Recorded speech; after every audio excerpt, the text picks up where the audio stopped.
A ver, Andrés, voy a hacer algunas preguntas. Para mí son importantes desde el punto de vista de los datos que tengo que obtener, ¿ok? ¿Cuántos años tienes, Andrés?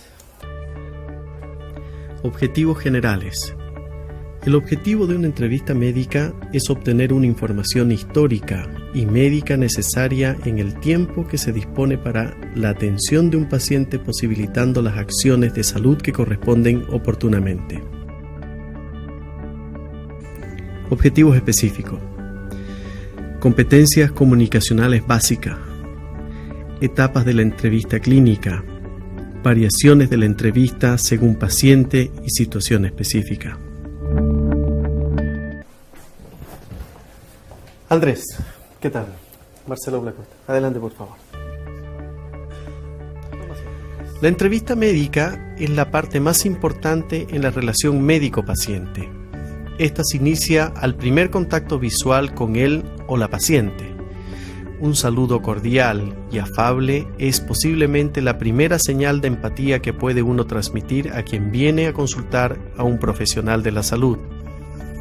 Dar la mano es un contacto corporal muy relevante y significativo, más aún si en ese instante hay un contacto visual entre ambos.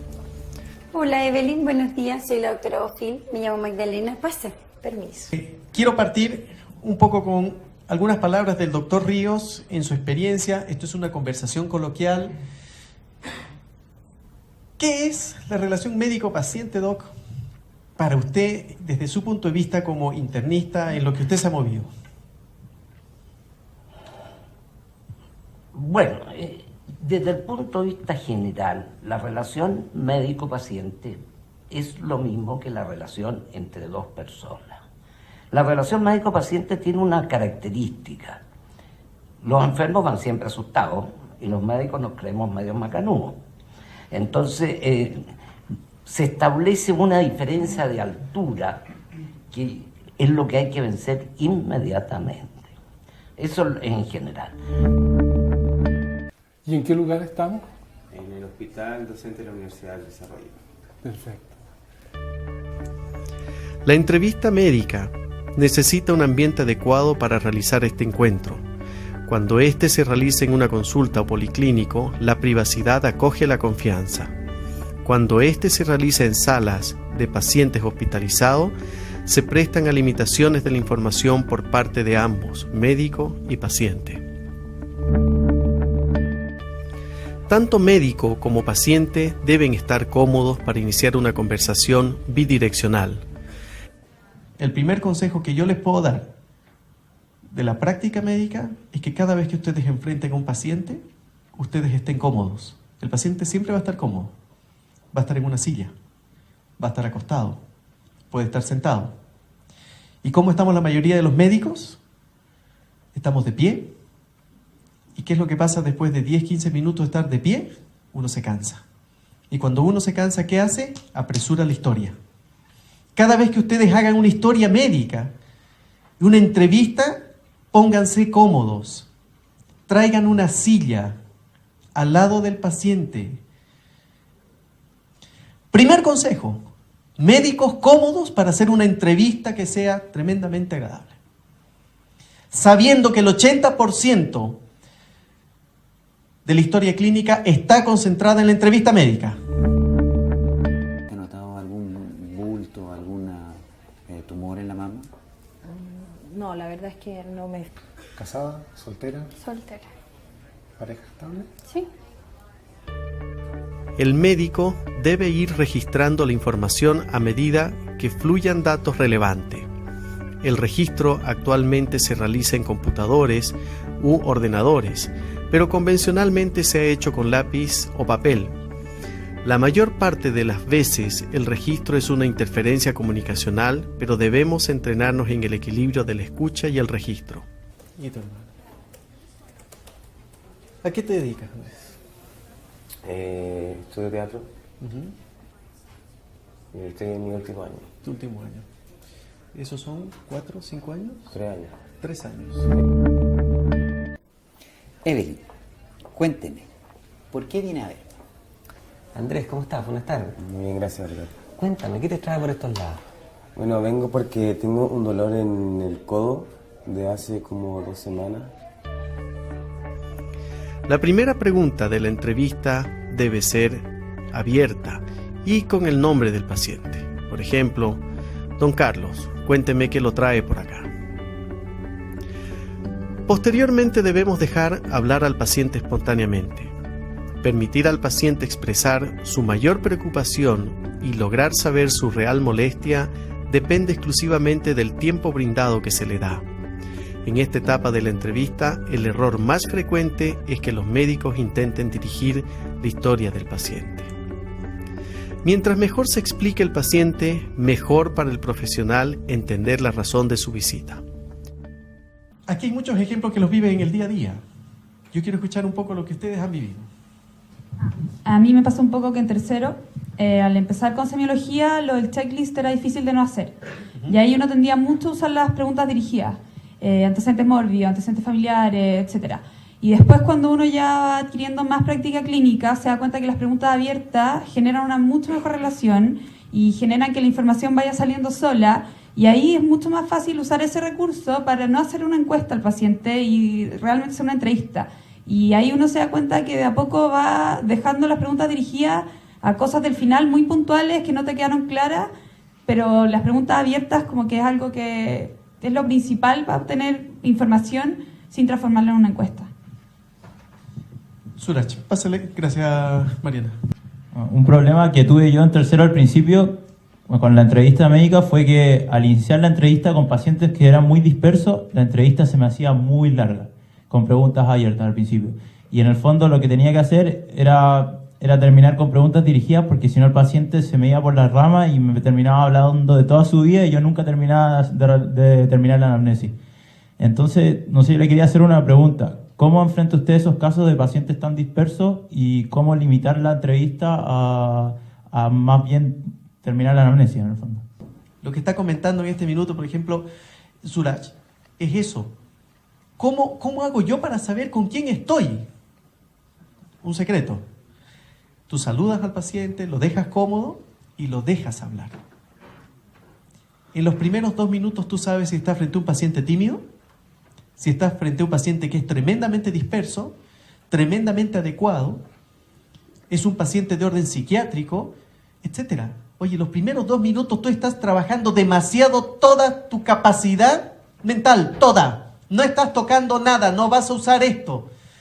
Lo único que vas a saber si es que el paciente que tienes al frente te va a dar la historia que tú quieres o no.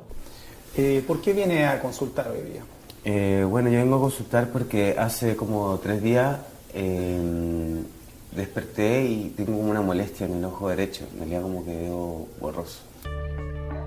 Un dato importantísimo al inicio o durante el comienzo de la entrevista médica es lograr el motivo de consulta o molestia principal. Es a través de este que el profesional debe lograr la mayor cantidad de información de síntomas para pensar en una hipótesis diagnóstica. Posteriormente deberá encaminar correctamente los principios de la anamnesis. A mí como geriatra me sucede mucho, pero no solamente las 4 o 5 molestias que trae el paciente, sino las 3 más que trae la hija. Eso es muy habitual. Y si se le ocurre a ese paciente o a esa familia venir con la cuidadora siempre trae otras 2 preguntas más. ¿Qué es lo que uno hace? Deja el espacio libre para poder identificar cuál es el pez gordo. Hay que saber pescar.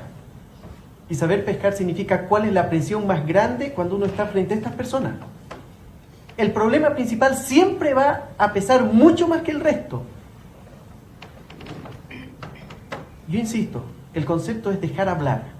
Por sí solo, todos estos problemas que quedaron en el espacio entre los consultantes y el consultado va a salir a flote y los otros van a decantar solos. Pero el principal problema se queda ahí latente. El problema es cuando uno engancha con lo que uno quiere escuchar. Si obviamente yo soy un experto en la parte cardiológica, por ejemplo, y me están hablando de que el paciente está estítico hace 6 meses y que le duele la rodilla, pero no es mi tema, y por ahí aparece un tema de orden, un poquito de dolor al pecho, yo como consultado puedo dirigir esto a eso. No es honesto, porque la molestia principal va a salir en forma espontánea y le va a dar el lugar cada uno de los protagonistas de la situación a lo que hay que hacer.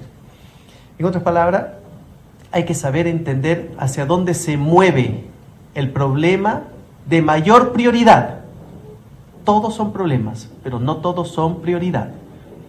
Y para eso hay que escuchar. O sea, yo siempre hago eso y creo que todos lo hacemos.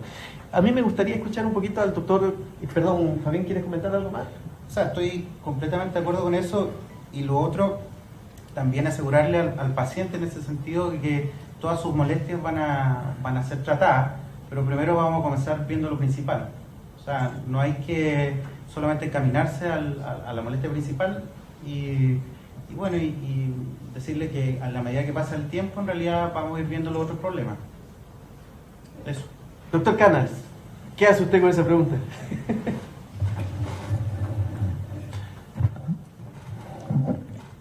Bueno, yo comparto contigo. Lo primero que uno hace es escuchar y identificar la molestia principal. Una vez que uno obtiene la molestia principal, uno tiene que tratar de ver cuál es la prioridad de esa molestia respecto del conjunto. Y uno se aboca al problema relevante, o sea, al problema más que determina la consulta. Ahora, ojo, en la medida que uno va haciendo la historia y el examen físico, probablemente como elemento complementario van saliendo otros problemas y muchas veces o se van identificando otros problemas y esos otros problemas a veces cambian la prioridad. ¿Se entiende ese tema? Por ejemplo, la molestia puede ser un dolor en un determinado sistema y ustedes en el examen clínico pesquisan, por ejemplo, una arritmia o una cosa de cierta importancia que hace cambiar la jerarquía y invierte el proceso en términos de que el paciente viene a consultar por una cosa y lo relevante termina siendo la identificación de un problema adicional. O sea, el resumen de eso es que uno escucha, prioriza el problema y después integra el conjunto a través de la historia y el examen clínico. Y una vez que tiene ese dato, uno prioriza el problema central, uno le establece el orden de jerarquía, una vez que tiene los datos en la mano. Y cuéntame, ¿cuántas parejas has tenido a lo largo de tu vida? Aproximadamente unas parejas sexuales, de todas maneras. Unas 5. ¿Ya? Estables, sí, que duraron un tiempo. ¿Y ocasionales? La confidencialidad. El paciente tiene que estar seguro de que toda información brindada por él será mantenida en estricto secreto. Esa es la parte más complicada, los tiempos. ¿Qué otro problema en la relación médico-paciente? Que cuando uno debe hacer preguntas de orientación sexual o consumo de droga o cosas más íntimas y hay mucha gente en la sala y todos los pacientes están escuchando, es difícil como poder hacer lazo para hacer ese tipo de preguntas o acercarse. Absolutamente. Si hay algo que realmente es difícil, es respetar la confidencialidad. Actualmente ya es un tema abierto el tener pareja del mismo sexo. Cuando ese paciente cae en una sala común, ese paciente no puede expresar, por mucha libertad que él sienta, su condición sexual. Yo tengo una pregunta para el doctor Carmona. ¿Cómo uno se enfrenta a la situación cuando viene una paciente adolescente con su mamá? Porque claramente hay temas que ninguna de las dos va a querer contar en frente a la otra.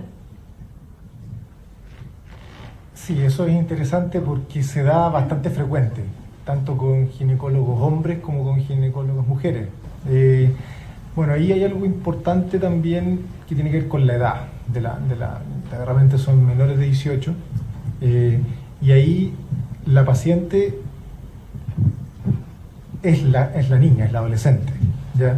Y por lo general a veces viene de forma espontánea o muchas veces la trae la mamá. Y ahí lo que uno tiene que hacer es enfrentar la entrevista hacia la paciente, hacia la niña adolescente. A veces y les va a tocar que se va a meter la mamá.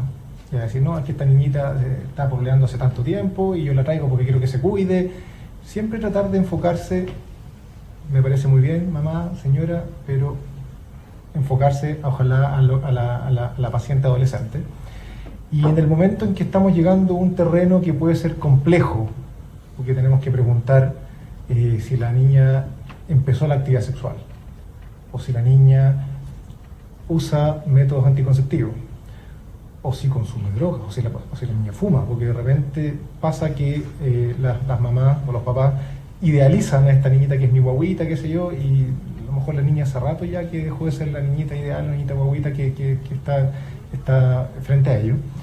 Y ahí lo que uno hace o lo que uno puede hacer, dependiendo de las condiciones, es pedirle gentilmente a la mamá que lo deje conversar unos minutitos con la paciente, ¿ya?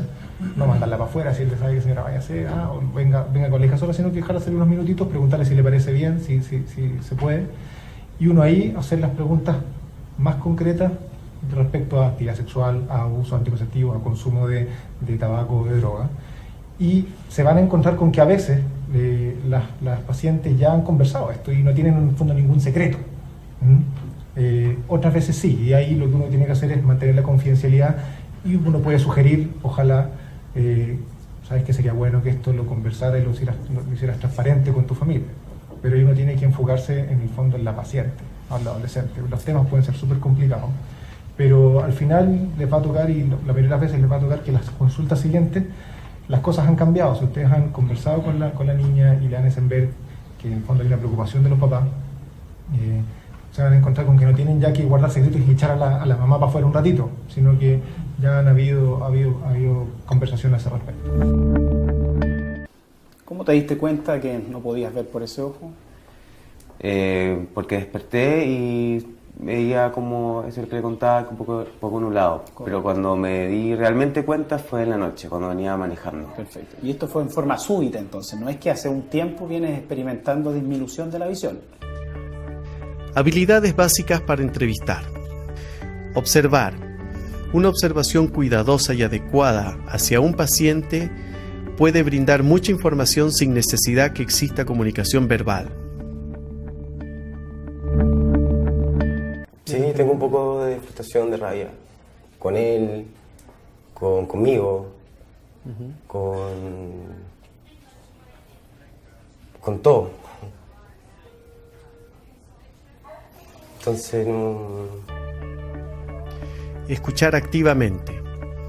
El médico debe escuchar y motivar al paciente de una forma abierta y acrítica. Tratar de estar relajado pero atento. Ser asertivo para no inhibir la expresión del paciente y su deseo de relatar problemas de naturaleza sensible. Mientras menos diga el médico durante la entrevista, más dirá el paciente.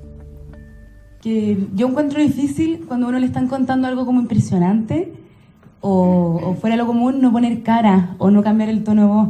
No sé, hay un paciente que tenía 15 infartos, ¿cómo mantengo, no sé la cara de póker, pero cómo no impresionarse? ¿Y qué haces tú? ¿Qué crees tú que puedes hacer? No sé, yo he puesto la cara, entonces no sé. De eso se trata, Trinidad. De eso se trata. Yo te voy a contar qué cosa es más difícil que eso. ¿Te va a suceder? Pues nos ha sucedido a todos. Entra un paciente y dice, pucha, doctor, qué rico verlo. No sabe el placer que me da venir y saludarlo, doctor. ¿Y por qué viene? No, si vengo a control nomás, doctor. Y habla de cualquier cosa menos de medicina. ¿Y tú qué haces? Aprovechas de hablar de, no sé, pues, de cuántos pisos lleva el edificio más alto de Santiago y que cómo está la política. Oye, no has hecho nada médico. Se va el paciente y estás así sonriente, qué rica esta consulta. Pura copucha. Y entra una señora que entra así. No es que nos pongamos a llorar con el paciente, pero tienes que adecuarte al estado de ánimo, porque si ese paciente tú lo recibes con el mismo ánimo con que despediste al que se acaba de ir, se siente agredido. No me entendió el doctor. En realidad no estoy acá porque quiero, de cierta forma, sino como un poquito obligado por mi vieja, por mi mamá. Ya, ¿cómo es eso? Habilidades específicas para escuchar. Silencio. Un cierto periodo de silencio contemplativo permitirá que la persona se reorganice y pueda expresar mejor sus pensamientos. ya que apresurarle puede romper un nexo que se ha venido estableciendo y cuya recuperación en algunos momentos es difícil. ¿Tú crees que puedes lograr algún tipo de solución con lo que yo te pueda ofrecer o lo que yo te pueda decir con respecto a esto, ¿no? Porque la pregunta es si crees que al venir aquí donde el médico puede haber alguna solución, o esto simplemente para complacer a tu mamá. No sé, dígamelo usted un poco. Yo creo que sí se puede. Yo creo que es súper importante que entiendas que una cosa es el duelo y otra cosa es entrar en un estado depresivo. A eso voy. Empatía. El entrevistador percibe adecuadamente lo que el entrevistado quiere manifestar. El médico tiene que ser capaz de generar empatía durante la entrevista y en el desarrollo de la relación médico-paciente. Para generar esta empatía, el médico debe garantizar calidad de la comunicación afectiva y su armonía con la comunicación eminentemente informativa. Simultáneamente, tener la capacidad de participar de los sentimientos del paciente y colocarse en lugar del mismo como vía para comprender los procesos afectivos que se producen en el marco de la atención médica. El grado en el que el paciente y el médico desarrollan un sentimiento de comprensión mutua es un indicador de importancia de la entrevista médica. Para llegar a este estado de comprensión existe la necesidad de empatía, cuando él siente sin perder su propia identidad.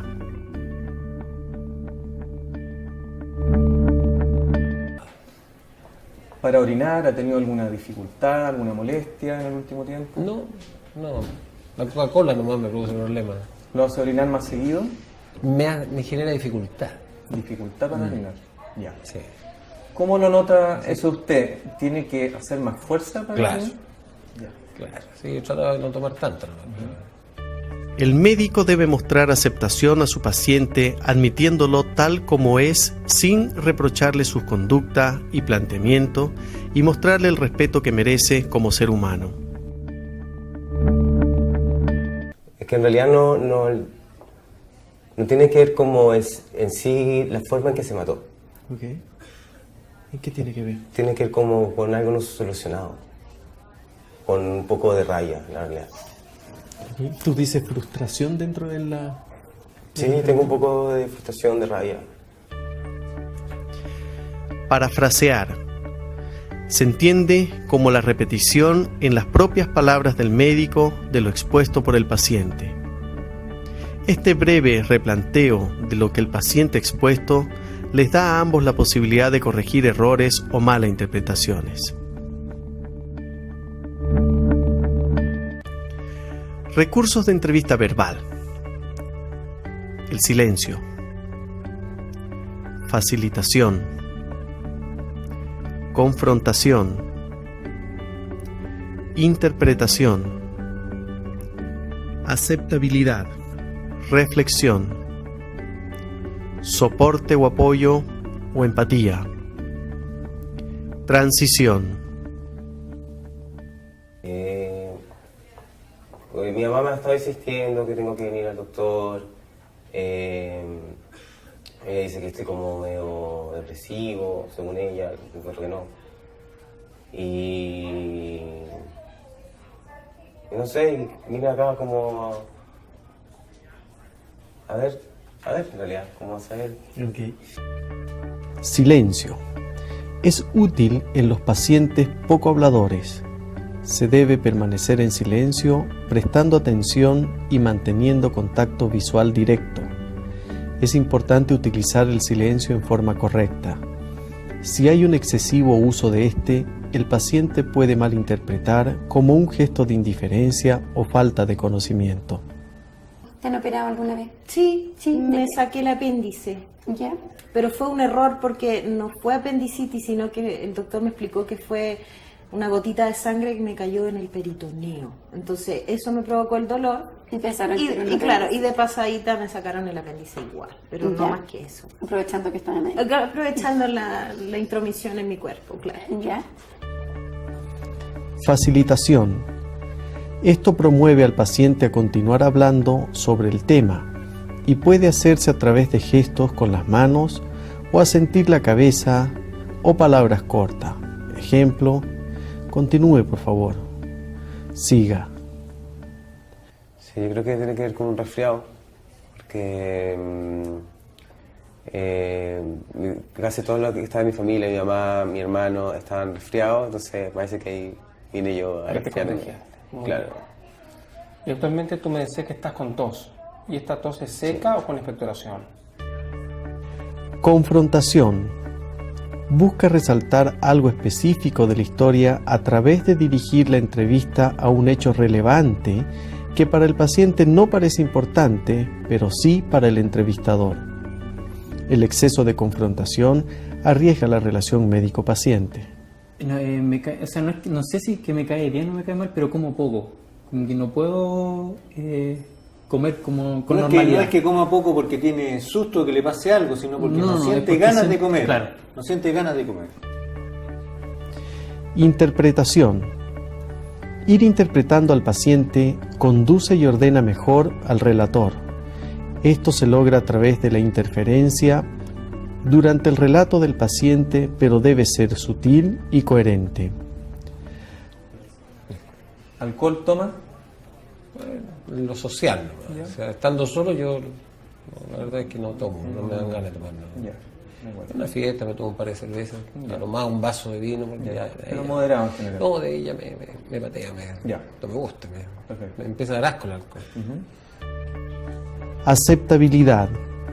Demostrar al paciente que uno lo acepta como tal en todo contexto personal y como ser humano. Y a partir de ese trabajo fue que comenzó este dolor. Ya, ese dolor es muy fuerte. ¿De qué intensidad es ese dolor? Si tú tuvieras que ponerlo en nota de 1 a 10, ¿qué nota le pondrías a ese dolor? Como un 6, igual como una molestia, más que un dolor muy fuerte. ¿Se irradia hacia alguna parte? ¿Se te va hacia algún lado? No, es como más acá, el lateral. Reflexión. Técnica que debe usarse para hacer énfasis en algunas partes de la historia que obliga al paciente a detallar más en esa parte. Mi mamá me ha estado insistiendo que tengo que venir al doctor. Ella dice que estoy como medio depresivo, según ella, encuentro que no. Y no sé, vine acá como a ver en realidad, como a saber. Okay. Cuando una madre uno lo encuentra depresivo es por algo, porque no hay quien lo conozca mejor que una madre a uno. ¿Compartes eso, no? ¿Sí? Ok. ¿Por qué crees tú que te encuentras medio depresivo? ¿A qué se refieren? ¿Qué es lo que notan ellos que probablemente a ti no te llama la atención? Soporte o apoyo, empatía. Es una actitud de poder reconocer los sentimientos del paciente. Cuando se logra empatía, la relación médico-paciente permite una fluida y fácil entrevista. ¿Ha tenido diarrea? Tampoco.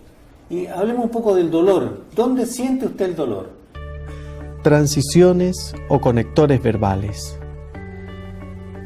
Técnica que permite conectar un problema con otro sin perder la coherencia de la historia y uniendo problemas. Ejemplo, ahora me gustaría saber, o ahora le voy a hacer unas preguntas respecto a, o hábleme sobre. Recursos de entrevista no verbales. Postura, proxemia, contacto físico, contacto visual, tono de voz, toma de notas, manejo de distractores. Ya, ahí te molesta más. ¿Has sentido molestia en otras articulaciones además? Por ejemplo, en el otro codo, en las manos, en las muñecas, ¿o es solo en esa zona? No, solamente el codo. Solamente en esa zona. ¿Ninguna otra cosa importante que hayas tenido en este momento, como por ejemplo fiebre, transpiración, baja de peso, nada importante al respecto? No. Postura. Siempre una postura que refleje actitud de escucha e interés en lo que va a decir el paciente. Nunca una postura a la defensiva y menos de desinterés. En una consulta, los colores, la postura, etc., son parte de. Hay posturas que son tremendamente defensivas por parte de los pacientes. El paciente que está con las piernas cruzadas y con los brazos cruzados, muchachos, mientras no baje la guardia, no van a lograr ninguna información clave. Eso se los advierto. Por lo tanto, es preferible hablar de cuál es el entorno de su familia, con quién pololea, lo que ustedes quieran. Hasta que baje los brazos, el paciente que abre la guardia, ustedes comienzan a introducirse. Este es un juego psicológico, ¿eh? Es lo mismo que el doctor que está echado así para atrás. Es como que toda la información viene y pasa de largo. No penetra. Así lo leen los pacientes. Lo operan, le hacen la quimio, se pone más mal. Mal, depresivamente mal. Porque no podía trabajar, tenía todo un rollo con eso. Como no poder trabajar, sentirse un poco inútil, sentirse viejo. Y nosotros nos pudimos ayudar mucho con eso. Como que igual nos acercábamos más, nos unimos mucho con familia en ese tiempo. Proxemia, una distancia adecuada, no distante ni muy cerca. Evitar interferencias como computadores o adornos entre ambos. Para el que no entienda la palabra proxemia, es un término súper rebuscado.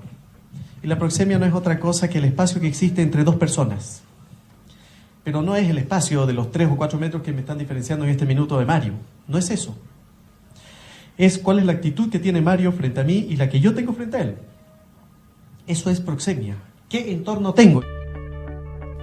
Contacto físico, mucha sutileza y respeto de acuerdo a la condición cultural, social, religiosa del paciente y siempre que la situación amerite hacerlo. Contacto visual, el mayor tiempo posible sin llegar a incomodar al paciente. Yo hasta el día de hoy reprocho cuando yo voy con mis hijos o cuando yo voy al doctor y el doctor no me mira a mí y está tomando apuntes. Hay gente que tiene una facilidad increíble para tomar nota, pero a mano, y está mirando el papel y trata de mirar a uno los ojos y uno se distrae como paciente. Eso no corresponde. Yo conozco doctores que dejan el lápiz, dejan el computador, escuchan al paciente, hacen la entrevista lo más jovial que se puede hacer. Y termina el paciente, se va el enfermo con una hipótesis diagnóstica o quedamos en la luna, da lo mismo. Pero el paciente se siente escuchado. ¿Y el doctor qué es lo que hace? Escribe a máquina después que se va el paciente. El consejo no va por ahí. Actualmente la tecnología es lo que nos está invadiendo. Cada uno de ustedes, al tener su título en medicina, debiera tener un título de dactilógrafo. Créanme que es imprescindible saber estar escribiendo sin ver el computador y escuchando al enfermo y captando los datos. Es imprescindible. Hay otros que todavía están en esta generación. Hay otros que son más pragmáticos y graban. Termina la entrevista y agarran una grabadora y dicen, este es un paciente de 42 años y comienzan a dar toda la historia clínica grabada y se lo pasa a una secretaria y la secretaria pasa los datos. Esa es la escuela americana. Todo se graba. Nadie escribe frente al paciente. Hola, ¿cómo estás, Claudia? Hola, doctor, ¿cómo está? Muy bien, ¿cómo has estado? Gracias, bien. Hola, María José. ¿Cómo está ahí? ¿Cómo ha estado la María José? Bien. Tono de voz. Debe ser acorde a cada paciente y situación emocional que se vive en la entrevista. El entrevistador debe adecuarse en este punto al tono que más permite estar cómodo al paciente, hablando con seguridad, tanto en las preguntas y explicaciones. Cada uno de estos puntos que están señalados arriba es de la práctica médica. El tono de voz. No pueden ser intimidantes. Yo cuando hago una clase como esta, yo soy súper intimidante, pero es porque es mi estilo, soy apasionado para hablar. Pero en la consulta, obviamente, no puedo utilizar este tono de voz, no tengo ni un paciente, sino, ni uno. Y tengo que escuchar en forma pasiva. Pero en eso consiste, no es que yo finja, es que yo me doy cuenta. A ver, Andrés, voy a hacer algunas preguntas. Para mí son importantes desde el punto de vista de los datos que tengo que obtener, ¿ok? ¿Cuántos años tienes, Andrés? 29. 29 años. Bien. ¿Con quién vives, Andrés? Con mi mamá. Okay. Toma de notas. Siempre necesario, pero que en lo posible no interfiera con la entrevista médica. Tú me dirás, en este minuto, en la etapa en que yo me encuentro en la toma de datos, ¿cómo lo hago? Siempre hay que explicarle al paciente qué es lo que uno está haciendo. Pero aprendan a ser taquígrafos. No pueden ustedes poner pacientes de 35 años. 35. Tú sabes que el 35 o son 35 paquetes años o son 35 años. Nada más que eso. Dense un par de tips. Pueden poner 4H, 4 hijos. Estructura de entrevista médica. 1. Importancia, identificación completa del paciente. 2. Definición, motivo de consulta. 3. Anamnesis próxima. 4.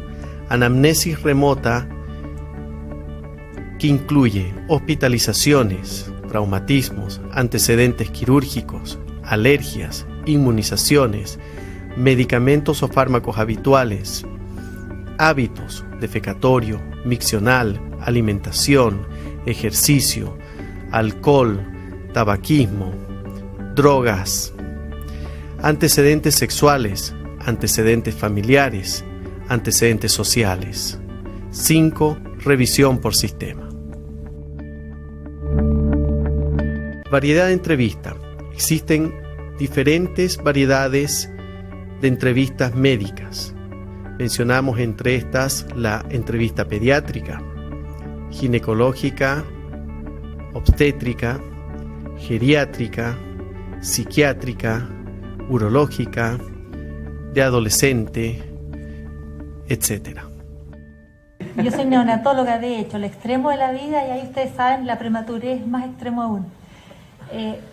Complementando lo que decía el doctor Ríos, yo creo que la relación médico-paciente es una relación de confianza entre dos personas. Y esa confianza hay que irla creando desde el momento en que uno se enfrenta al paciente. Como pediatra, muchos de ustedes piensan que uno se relaciona con la mamá, y eso es cierto, pero el paciente es el niño. Y cuando un niño va de la mano de una mamá a ver al pediatra, es una carita asustada, aterrada, que mira estas cosas espantosas que se le abre detrás de una puerta. Entonces, uno necesariamente tiene que recordar que su paciente es ese niño en ese momento. Sea la edad que sea, el niño está siempre muy asustado. Entonces, totalmente distinto para los que van a ser pediatras de acá o que vean niños. Su relación es con el niño. Abran la puerta, acojan a ese niño, hagan cualquier gesto para que el niño se sienta tranquilo. A veces no se logra, el niño llora y llora igual, pero no importa, pero por lo menos ustedes traten de mantener esa relación con él. Nicolás tiene otro problema. Vale. Muchos más, y más sacado, que en el fondo hay un tema de confianza, hay un tema que es totalmente distinto al resto de la medicina cuando se enfrenta a la privacidad, y un tema de pudor. Y el tema del pudor, que si bien los tocamos todos cuando examinamos a los enfermos y tenemos que empilucharlos para poder hacer un buen examen físico, en ginecología este es un tema que es relevante. Yo quiero escuchar una opinión ahí del doctor Carmona. Es complicada el tema. En general, a diferencia un poco de lo que se ha conversado hasta ahora, la paciente ginecológica, voy a referirme a la parte ginecológica primero, va porque ya sabe más o menos, valga la redundancia, a lo que va. Tiene un problema específico o una consulta específica. Ahí para uno, al contrario de en otras especialidades, es más difícil abrirse que el concentrarse en lo importante, porque la paciente dice: doctor, vengo porque me duele aquí o me pica acá, o sabe que vengo a tomarme el Papá Nicolau. Y uno en realidad tiene que tratar de vencer el hecho de concentrarse en paciente viene a tomarse el Papá Nicolau y punto, sino de darse el tiempo de preguntar las cosas generales y de hacer una anamnesis completa, preguntar los antecedentes ginecológicos, los antecedentes familiares, los antecedentes obstétricos. Y respecto, bueno, una vez que uno ya tiene esa parte relativamente cubierta o abarcada, el tema del pudor también, bueno, uno es el pudor de la paciente por un lado, y es el pudor que tiene uno frente a la paciente. También se los va a ir dando la experiencia. El tema del trato con la paciente, lo que nosotros tratamos de inculcar al comienzo, es tratar de mantener una distancia, más que una distancia de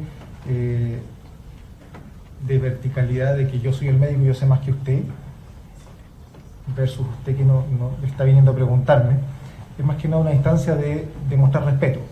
Tratamos de decirle a las pacientes, tratarlas de usted al comienzo, y a medida que ya se puede ir desenvolviendo en la entrevista o en las consultas sucesivas, ir viendo cómo se desenvuelve la paciente frente a uno, y a lo mejor un tuteo, siempre y cuando uno ve que no es una incomodidad, sino que va facilitando la relación empática, hasta el momento del examen propiamente tal, que uno tiene que mandar a la paciente al baño, obviamente, y la paciente tiene que acostarse en esta camilla, que de empática no tiene absolutamente nada, ya, como muchas saben acá.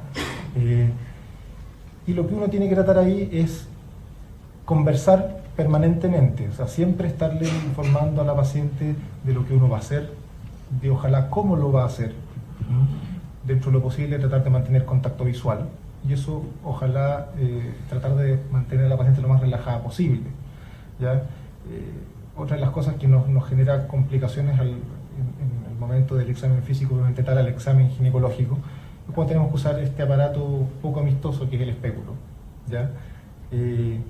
Muchas pacientes están aterradas porque les han comentado te va a doler, el PAP duele espantoso, sangre, etcétera, etcétera. Y la idea es que uno ahí va manejando con la paciente, siempre explicando, siempre tratando de darse el tiempo.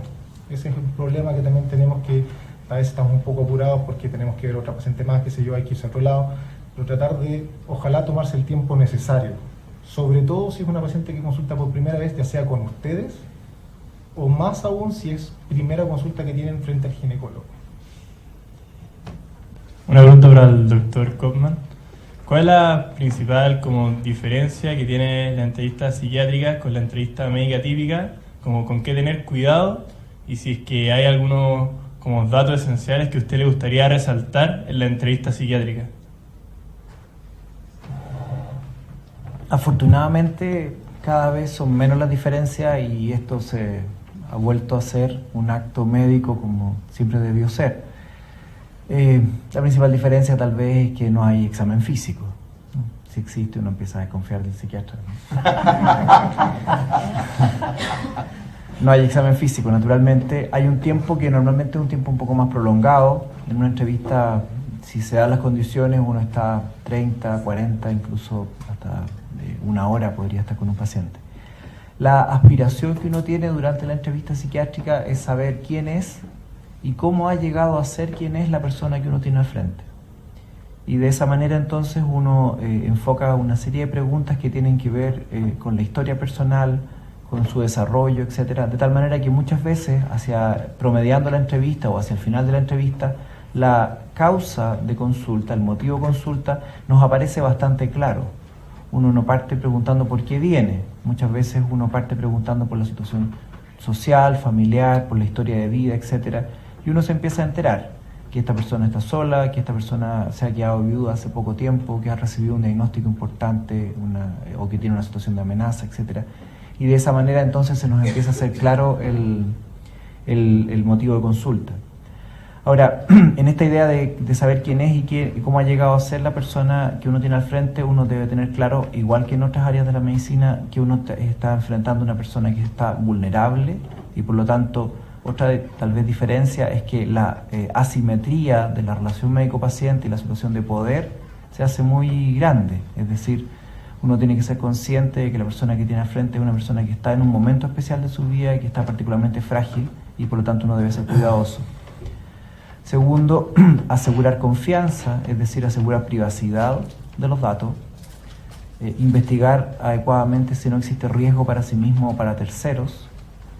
Una vez que uno asegure eso, en el fondo darle a la persona la posibilidad de tener contacto, es decir, que uno esté disponible para una próxima visita y a partir de eso empezar a construir un ámbito de trabajo que tenga sentido para ambos, sobre todo en aquellas condiciones emocionales donde el diagnóstico no es un diagnóstico tradicionalmente médico, es decir, donde no hay claramente una base anatomofisiológica que explique la alteración, como ocurre en la esquizofrenia o en la enfermedad bipolar, donde sabemos que existe un trastorno biológico. Pero cuando las manifestaciones emocionales tienen que ver con la manera de ser del sujeto, es muy importante que la persona entienda y esté de acuerdo con lo que vamos a hacer. El doctor Ríos hizo durante muchos años urgencia. Cuando uno trabaja en servicio de urgencia, la entrevista médica se limita a un sinfín de variedades. ¿Y qué significa esto? La palabra urgencia. ¿Cuándo es una urgencia? ¿Cuándo es una emergencia? ¿Y qué pasa con la entrevista médica, doctor? Porque una cosa es trabajar con riesgo vital y otra cosa es estar sentado en el consultorio, en la consulta. Bueno, la consulta urgente, es decir, si hay un riesgo vital, porque esto no es o blanco o negro. Cuando hay un riesgo vital y el enfermo se está muriendo, son pocas las cosas que vamos a preguntar. Y vamos a juzgar en muy pocos minutos, este enfermo se está ahogando, hay que ventilarlo. Este enfermo está choqueado porque ha perdido sangre, hay que reponer volumen. O sea, son cosas que afortunadamente salen bastante fácil del examen de mirar al enfermo. Ahora, cuando el enfermo está con un cuadro agudo, sobre todo un cuadro agudo de dolor, yo creo que ahí hay que preguntar muy pocas cosas también, porque si el enfermo tiene un cólico renal, que ustedes han tenido cólicos renales, algunos seguramente, es un dolor bastante fuerte. Entonces, mire señor, y usted en la mañana cuando hace pipí, ¿es blanca, colorada o a los 2 minutos grita y ya la relación médico-paciente se pierde? O sea, eso es una cosa que no tenemos, que no se puede perder. Yo creo que un poco homologable a la relación del enfermo también, que se le va a hacer algún procedimiento no ginecológico, por ejemplo, tacto rectal. Van ustedes con pudor, médicos jóvenes, y el enfermo también tiene pudor. El pudor del médico es contagioso, O sea, si los ve con susto, se muere susto el enfermo. O sea, lo primero es que hay que esconder un poco nuestro pudor y explicarle, no en forma, digamos, en forma clara, sencilla, en pocas palabras, sin ocultarle nada, qué es lo que le van a hacer y que es un examen importante para su enfermedad. Y ahí se puede hacer. Yo creo que en ese sentido la consulta urgencia también va saliendo, la relación médico-paciente, la conversación, va saliendo durante el examen físico.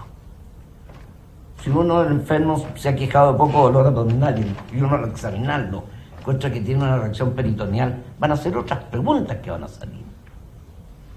Así que, pero yo creo que lo que más caracteriza es que si el enfermo está con un riesgo vital, no podemos entrar a hacer una anamnesis remota, es de sentido común. Y si el enfermo está con mucho dolor, ojalá a lo mejor calmarle un poco el dolor y después reinterrogarlo. Eso es lo que...